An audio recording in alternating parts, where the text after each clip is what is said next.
Chapter nitrogen metabolism ആണ് പറയാനുള്ളത്. Nitrogen metabolism എന്താണെന്ന് ചോദിച്ചു കഴിഞ്ഞാൽ ഈ ചെടികൾക്കൊക്കെ വളരാനും ഒരു ഫോട്ടോസിന്തസിസ് എന്ന് പറയുന്ന പ്രോസസ്സ്, അതായത് ഭക്ഷണം ഉണ്ടാക്കുന്ന പ്രോസസ്സ്, പ്രകാശ സംശ്ലേഷണം നടക്കാനൊക്കെ നൈട്രജൻ അത്യാവശ്യമാണ്. അപ്പോൾ മണ്ണിൽ നൈട്രജൻ ഒന്നുമില്ല, അറ്റ്മോസ്ഫിയറിൽ നിന്ന് നൈട്രജൻ ചെടികളിൽ എത്തണം.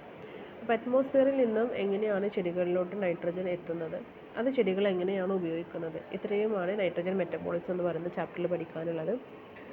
അപ്പം ആ ഒരു ബോക്സിൽ കൊടുത്തിട്ടുള്ളത് പോലെ തന്നെ nitrogen is an important constituent of amino acid, protein, enzyme, vitamins, alkaloids and some growth hormones.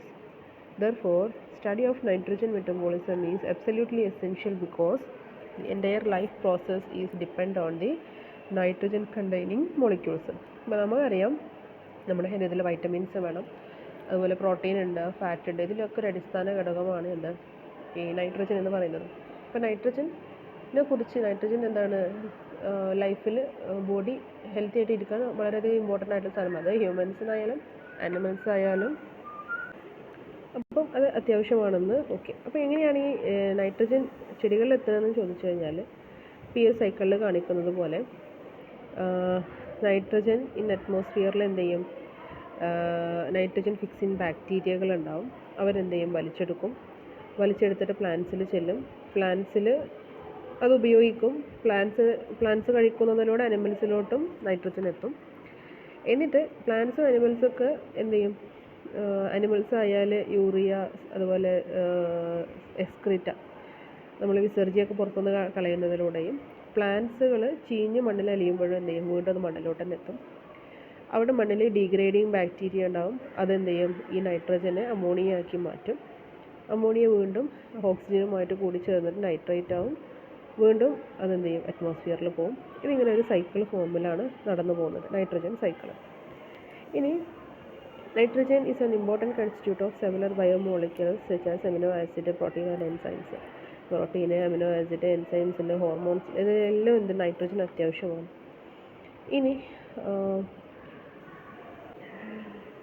Okay, അപ്പോൾ molecules such as vitamins, alkaloids, nucleic acid, pigment, ഇതിലൊക്കെ എന്തുണ്ട്, നൈട്രജൻ ഉണ്ട്.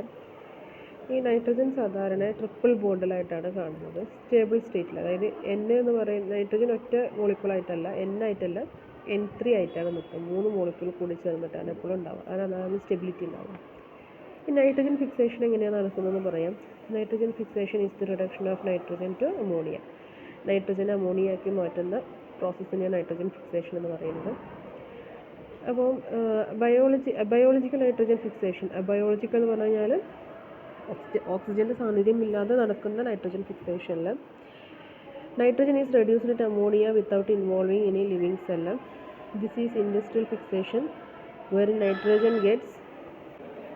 ഓക്കെ, അപ്പോൾ ഈ ബയോളജിക്കൽ നൈട്രജൻ ഫിക്സേഷൻ നടക്കുന്നത് സാധാരണ ഇൻഡസ്ട്രിയൽ ആവശ്യങ്ങൾക്ക് വേണ്ടിയിട്ടാണ്, വ്യാവസായികമായിട്ട് ഉൽപ്പാദിപ്പിക്കുമ്പോഴാണ് ബയോളജിക്കൽ നൈട്രജൻ ഫിക്സേഷൻ നടത്തുന്നത്. അപ്പോൾ അതിൽ N2 മോളിക്യൂളും ഹൈഡ്രജൻ മോളിക്യൂളും കൂടി കൂട്ടിച്ചേർത്തിട്ട് ഒരു പെർട്ടിക്കുലർ ഡിഗ്രി ഓഫ് ടെമ്പറേച്ചറിലും അറ്റ്മോസ്ഫിയറിലും എന്തായിട്ട് മാറ്റും, അമോണിയയാക്കി മാറ്റും. അതിൻ്റെ ഇക്വേഷനാണ് കൊടുത്തിട്ടുള്ളത്. N2 + 3H2 അണ്ടർ 1000 അറ്റ്മോസ്ഫിയർ പ്രഷറിലും 500 ഡിഗ്രി സെൽഷ്യസ് ടെമ്പറേച്ചറിലും എന്ത് ചെയ്യും, 2 അമോണിയം മോളിക്യൂളായിട്ട് മാറും. ഇനി ബയോളജിക്കൽ നൈട്രജൻ ഫിക്സേഷൻ നടക്കുന്നത് ലിവിങ് സെല്ലിൻ്റെ ഉള്ളിലാണ്. അതായത് ഇപ്പോൾ പ്ലാന്റ്സിൻ്റെ ഉള്ളിൽ അല്ലെങ്കിൽ അനിമൽസിൻ്റെ ഉള്ളിലൊക്കെ നടക്കുന്നതാണ് ബയോളജിക്കൽ നൈട്രജൻ.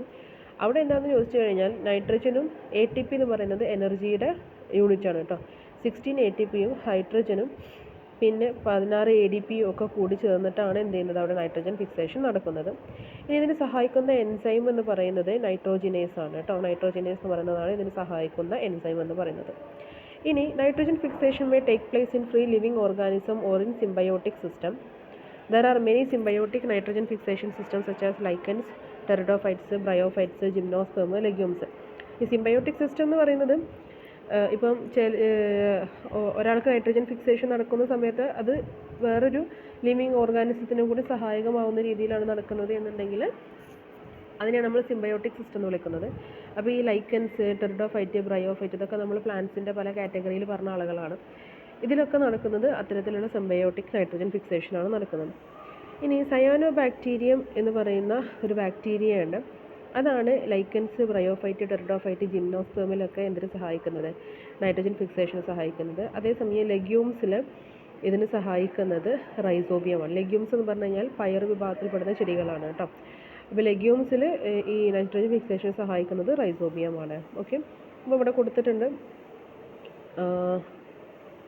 പലതരത്തിലുള്ള ഓർഗാനിസംസും അവർ എന്തിനൊക്കെയാണ് സഹായിക്കുന്നത്, അല്ലെങ്കിൽ ഏത് തരത്തിലാണ് നൈട്രജൻ ഫിക്സേഷൻ നടത്തുന്നത് എന്നുള്ള കാര്യം കൊടുത്തിട്ടുണ്ട്.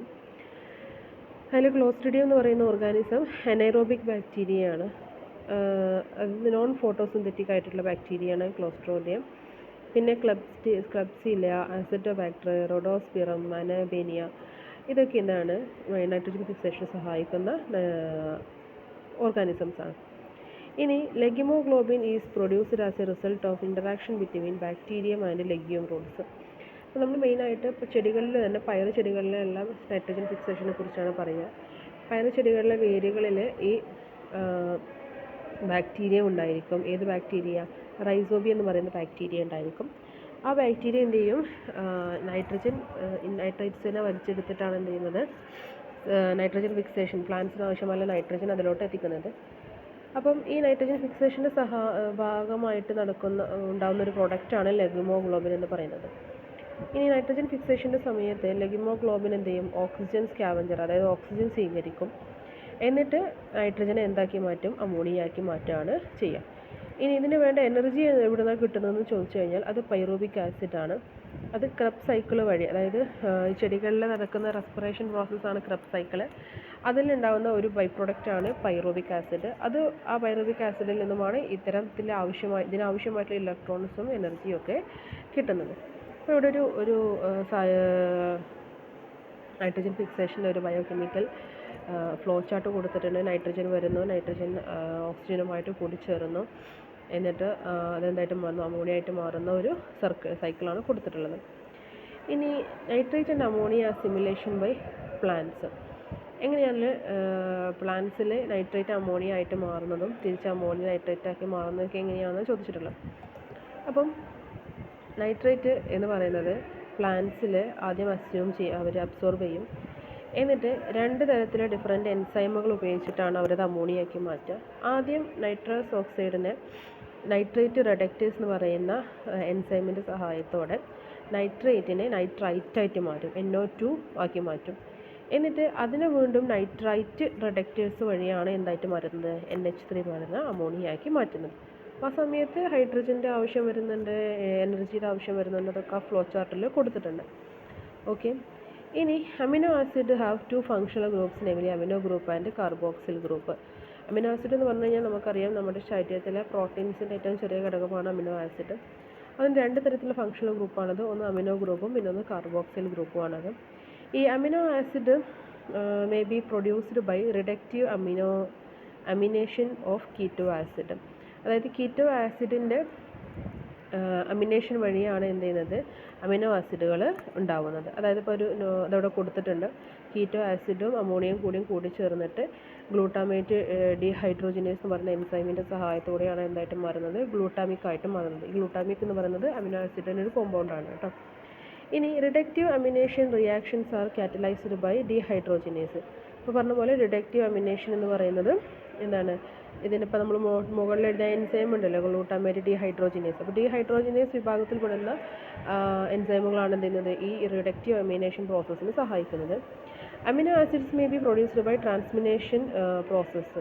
അപ്പം റിഡക്റ്റീവ് അമിനേഷൻ വഴി മാത്രമൊന്നുമല്ല, അമിനോ ആസിഡുകൾ ട്രാൻസ്മിനേഷൻ വഴി നടക്കാം. അതായത് കീറ്റോ ആസിഡും അമിനോ ആസിഡും കൂട്ടി ചേർത്തിട്ട് ഗ്ലൂട്ടാമിക് ആസിഡും കീറ്റോ ആസിഡുമായിട്ട് അതിൻ്റെ വേറെ 2 ഫോമുകളാക്കിയിട്ട് എന്ത് ചെയ്യാവുന്നതാണ്? മാറ്റി വരാവുന്നതുമാണ്. അപ്പോൾ അവിടെ നമ്മൾ ഉപയോഗിക്കുന്ന എൻസൈം എന്ന് പറയുന്നത് ട്രാൻസ്മിനേസ് എന്ന് പറയുന്നതാണ്. ഓക്കെ, അപ്പോൾ ഇത്രയുമാണ് ഈ ഒരു ചാപ്റ്ററിൽ വരുന്നത്.